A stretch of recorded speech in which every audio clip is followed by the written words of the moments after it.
Nous sommes loin, très loin d'un cessez-le-feu en Ukraine. Oui, parce que ce que vient de déclarer le ministre, le tout puissant ministre des Affaires étrangères, le patron, boss de la diplomatie russe, M. Sergei Lavrov aujourd'hui, en recevant son homologue hongrois Péter Szijjártó, non, ça prouve que on est encore très loin, à des années de lumière, d'un cessez-le-feu en Ukraine. Oui, parce que, vous savez, les Occidentaux sont en train de parler cessez-le-feu, et je crois d'ailleurs que ça compromet sincèrement le plan de paix de M. Donald Trump.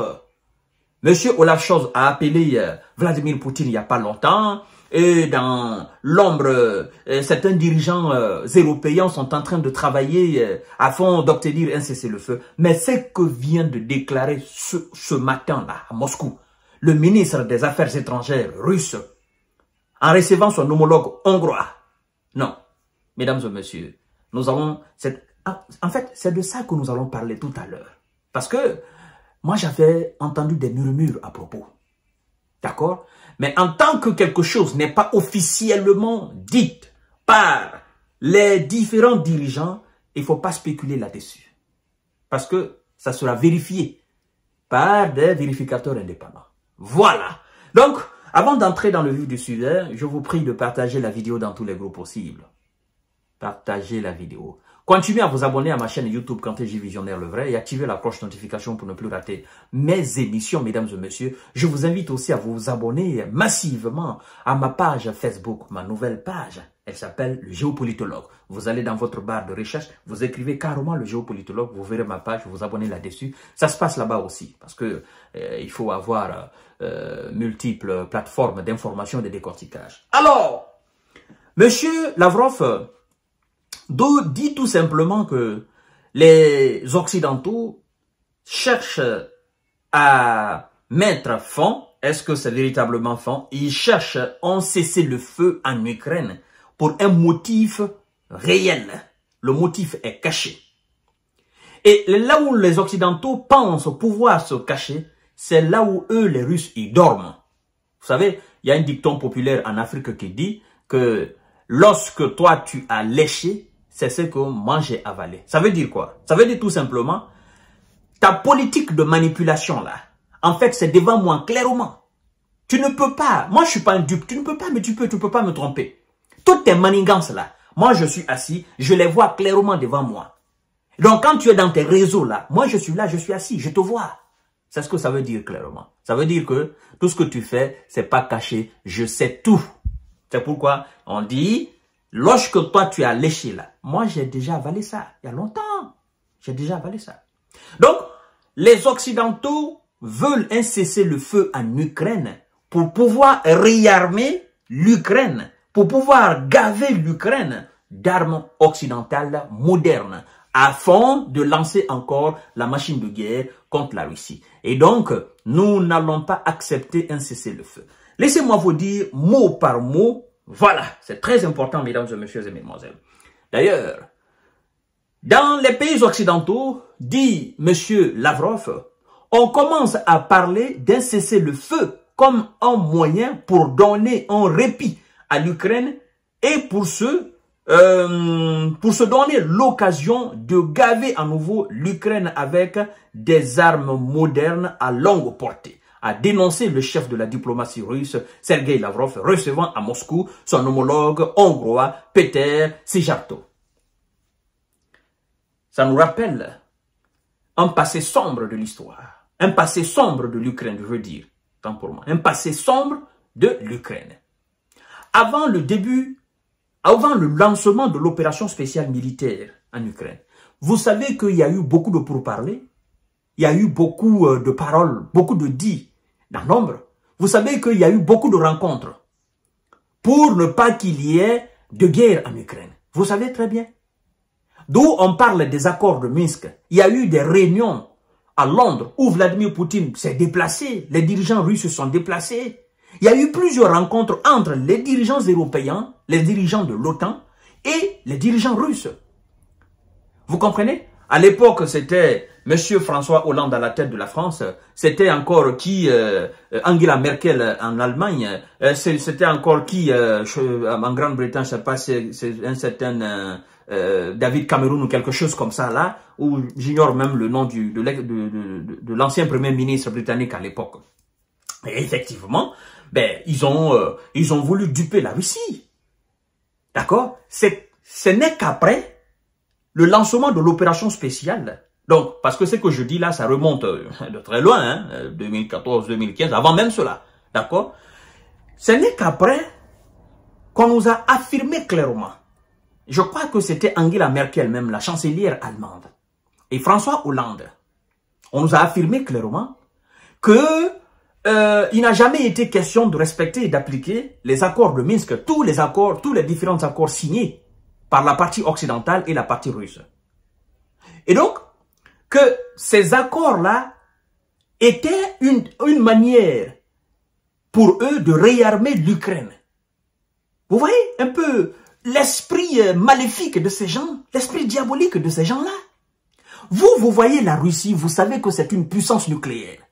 Vous voyez la Russie, vous savez que l'armée russe est, disons aujourd'hui, sans se cacher, l'armée russe est la plus forte aujourd'hui au monde. Parce que l'armée, c'est pas le budget quand même qui fait les trucs. Quand on entend les États-Unis, oh non, les 12 flottes, oh non, le budget, machin. C'est pas ça, mesdames et messieurs. Les moyens que la Russie a aujourd'hui, moyens militaires, et ce qu'elle est en train de développer aujourd'hui, ben, ça inquiète tout l'Occident. Tout le monde entier, ça inquiète tout le monde. Même la Chine. Même ses propres alliés, ça effraie tout le monde. Parce que, savez-vous, aujourd'hui, avec les missiles que la Russie développe, les missiles Oreshnik qui peuvent aller jusqu'à 5500 km, et avec un champ de destruction indescriptible, ben écoutez, un système qui est capable de dévier, de détruire tous les anti-missiles aujourd'hui, ben, les porte-avions des États-Unis, les 12 porte-avions des États-Unis sont à la merci des missiles Oreshnik. Nous allons faire un autre débat là-dessus et vous allez comprendre pourquoi je dis actuellement que l'armée russe, hein, c'est la plus puissante de ce monde-là. Maintenant, ils nous ont dit que c'était une manière d'armer l'Ukraine contre la Russie. Et donc, vous avez voulu tromper la Russie. Il n'a jamais été question de respecter les accords, de les appliquer. Et donc, vous avez fait croire aux Russes que oui, nous allons respecter les accords. Et dans le dos des responsables russes, vous avez dit à l'Ukraine, il ne faut pas respecter les accords. Directement, nous allons te donner les armes. Vous avez armé l'Ukraine. 2014 jusqu'en 2024. Ça fait 10 ans, jour pour jour, depuis l'annexion de la Crimée. Et quand Vladimir Poutine a regardé les Occidentaux, il dit, mais ces gens-là, ils sont malades, ils sont bêtes. Vous pouvez, moi, me tromper. Moi, un ancien espion, un ancien disons, de la CIA russe. Et vous pensez que vous pouvez réellement, moi, me tromper, vous pouvez me mentir? Mais tout ce que vous faites, moi, ça est devant moi. Ça est devant moi. Moi, je ne suis pas un président simple. J'ai d'abord été l'ancien de cette vieille maison russe, du renseignement extérieur. Avant de devenir président, j'ai gravi les échelons de cette structure avant d'être le président de la Fédération de Russie. Vous pensez pouvoir, moi, me tromper? C'est quand même pathétique. D'accord? Comme c'est ce que vous avez voulu, ben moi, je lance l'opération spéciale. Et maintenant, le ministre des Affaires étrangères russe vient de raffirmer la même chose. Ils veulent un cessez-le-feu pour réarmer l'Ukraine des armes modernes occidentales de longue portée. Qu'est-ce que cela implique? Ça veut dire que le cessez-le-feu ne sera pas accepté aussi facilement par les Russes. C'est ce que ça sous-entend. Il faut des véritables garanties. C'est pourquoi la Russie ne se trompe pas. Elle dit, tout ce qui sera cessez-le-feu, tout ce qui sera fin de guerre en Ukraine, ça sera sur nos conditions. Soit vous acceptez nos conditions à 99,99% ou soit on continue la guerre. Parce que là, aujourd'hui, vous êtes en lambeau. Vous êtes fatigué, vous êtes épuisé. On vous a écrasé sur le terrain. Vous n'avez aucune force. Et c'est pourquoi vous êtes en train de parler de cesser le feu. Nous allons continuer. Tout ce que vous avez dans le coffre là, envoyez sur le terrain, nous allons continuer. Mais si vous ne voulez pas continuer, il faut accepter alors nos conditions de cessez-le-feu. Nos conditions de cessez-le-feu. Parce que vous avez fait montre de malhonnêteté une première fois. Et cette malhonnêteté vous a rattrapé. C'est ce qui est en train de vous rattraper là, maintenant, là. Vous êtes en train aujourd'hui de payer cher le prix de cette malhonnêteté.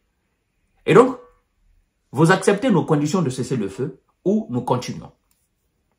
Nous n'allons pas permettre que vous réarmez l'Ukraine dans l'ombre et puis vous commencez encore à attaquer la Russie. Non, non, non, non.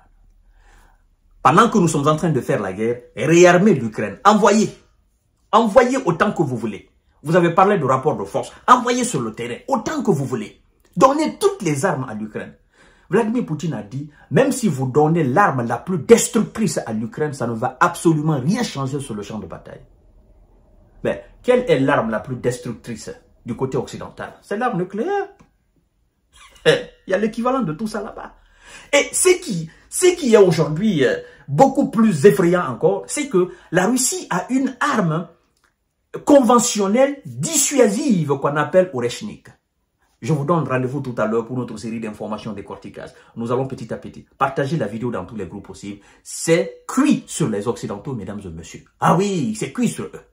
Parce que ce que vient de dire le patron de la diplomatie russe, vous savez, lui ne fait pas de sorties hasardeuses. Non, il a des renseignements de gauche à droite. Ses collègues l'appellent pour parler de cesser le feu et il sait ce que ça veut dire. Je vous reviens tout à l'heure.